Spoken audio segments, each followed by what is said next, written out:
Hey everybody, in this video I'm going to be talking about Kerbal Space Program 2, how I actually had over 2 hours of playtime on Steam and still ended up getting a refund, unfortunately. We'll talk about why I wanted the refund and what I did to get it. And then we're going to be talking about Kerbal Space Program 2's development timeline. It's this thread on Reddit. It's very interesting, and really it's why I'm lost my faith in the development of this game. I'm out.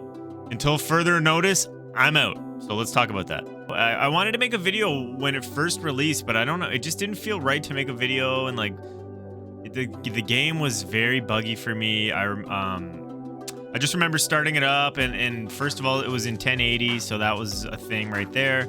I actually never ended up switching it to 1440p, which I should have, but I never did. And I just played 1080, which it was still really choppy. It was still really slow, really choppy, and it just didn't feel right, especially when you're trying to navigate rockets.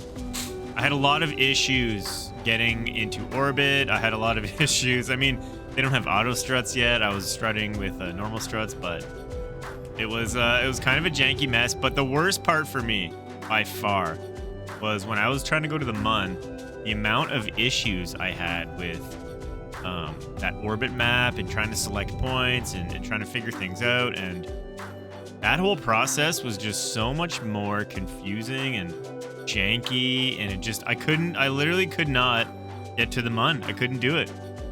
I don't know. Then once you get into this, you get over there, and then you get into that sphere of influence thing, and then everything is just kind of like completely messed up, and just, I don't know, it didn't work for me. It was, and I thought that was kind of just me. I'm like, oh, did I forget how to play Kerbal? But going on Reddit after, I find that a lot of people had the same kind of issues. So for me, I mean, the biggest thing is before you jump out and say to me, you know, it's early access, you should have known what you were getting into. I mean, let's be real here. All of the marketing showed the game in a decent state with crazy stuff happening. Like, there was gameplay footage of interstellar travel in the new systems, right? And they're not even close. They're not even close to that. And for me, I think it's even one step further. And I don't know. I don't have the faith. Like, I don't know if they're going to continue this game. Could this game just be canceled? To me, there's a high possibility that this is going to happen now. There's a high possibility to me that they might just cancel this game, and it could be done forever. And then we just wasted all of our money, because as of right now, what it looks like happened to me is they started working on everything all at once, and then all of a sudden there was this random crunch time, I guess, that was thrown by Take-Two, who said, hey, guys, this has been like 3-4 years, whatever. You got to show something for it. We need to release this thing in early access. And what I think happened was they weren't even like basic. They didn't work on it like an original early access game, if you know what I mean. Like, the first Kerbal didn't have a lot of stuff for it, didn't have this and that ready. But it's kind of like this game, all things were not ready at once, versus kind of an incremental step up of what is ready. So, like, they don't even have heat in the game. They don't even have like re-entry physics, all that stuff. Like, none of that matters right now, and that to me is kind of shocking, because if you're a Kerbal player, I mean, especially, I know it's early access, but you would expect that to be there. You truly would, and it wasn't. So the money was too much. In Canada, we're talking like $77 with tax this thing cost. I mean, that's for what it was. For me, it's too much. I actually ended up playing for over, I think it was like 3.6 hours. And I just sent in a thing on Steam, and they refunded the game anyways. So, I mean, I don't want to say everybody go out there and refund your game, but if you've played a little bit more than 2 hours, I know Steam's limit is said to be 2 hours, but if you've played longer, try it out. I just wrote that it was not what it said it was, which it isn't. Especially if you watch the marketing videos and everything's so slick, so nice, all, you know.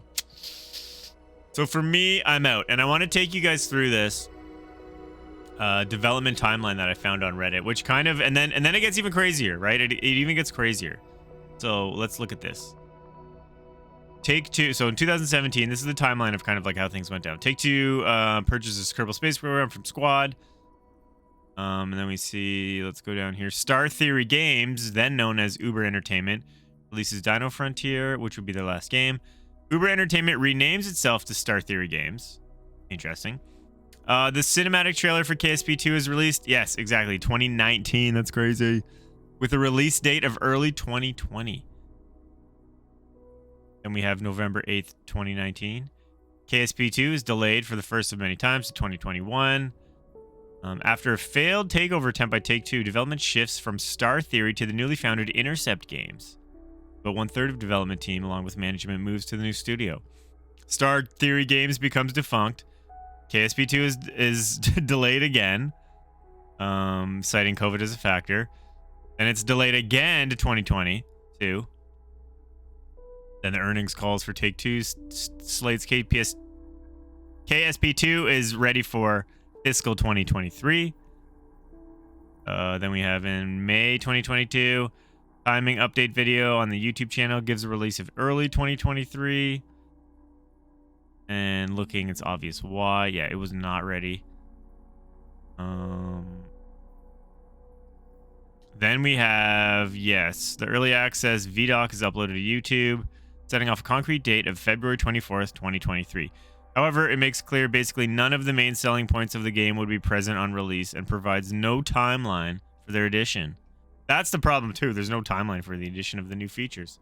Then we have February 24th. Finally releases. It is borderline unplayable. I 100% agree. Then we have this. This just happened not that long ago. They laid the technical director off now. I mean, what is going on over there? Right? Looking into private division layoffs back in, let's see here. These guys say, what does this guy say? This guy says that, yeah, maybe it's a good thing because if if the technical director is responsible for the state that the game is in after 3 years into development, I get it.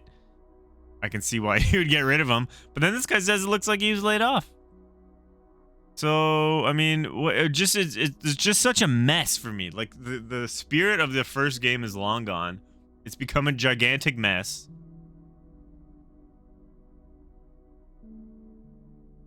And yeah. I mean, that's where I'm at. That's where I'm at with Kerbal 2. That's where I'm at with KSP2, so... when it's like, the thing is, it's so expensive that I feel like I can just jump back in next year or a year after when all the features are there and then start playing and enjoying it and pay the price now. Because if I'm going to pay it now, I'm not even going to play the thing until, I mean, they don't even have a timeline for when the first patch is coming out. It's actually crazy. So what I think I'm going to do instead is use that money, buy Space Engine, and then I want to try out this one. I want to try out Juno New Origins. Apparently, it's like Kerbal 1.5. Yeah. So let's try this out. I mean, at least it's a fully finished game. You know what I mean? It looks interesting. It looks very interesting. It might not be as good, but you can create your own planets. So, I mean, let's try this out. Anyways, guys, that's the video. I'm done with Kerbal 2 for now. I might make some more Kerbal videos, especially because I love playing Kerbal with the mods. So, Kerbal's not done on this channel. Just, I'm done with KSP2 until they figure out what's going on. But there's going to be some more new games, so stick around. If you don't agree with me or agree with me, please leave a comment. I would love to know what your thoughts are on this. I would love to know. From all my videos previous, I was kind of dumping on what I think the game's going to turn out to be. Everyone was dumping on me. Now, everyone's kind of shifted over to, yeah, it actually is terrible and all the worst nightmares have come true.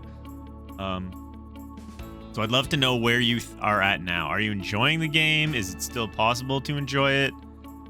Let me know. Anyways, guys, until next time, have a good one.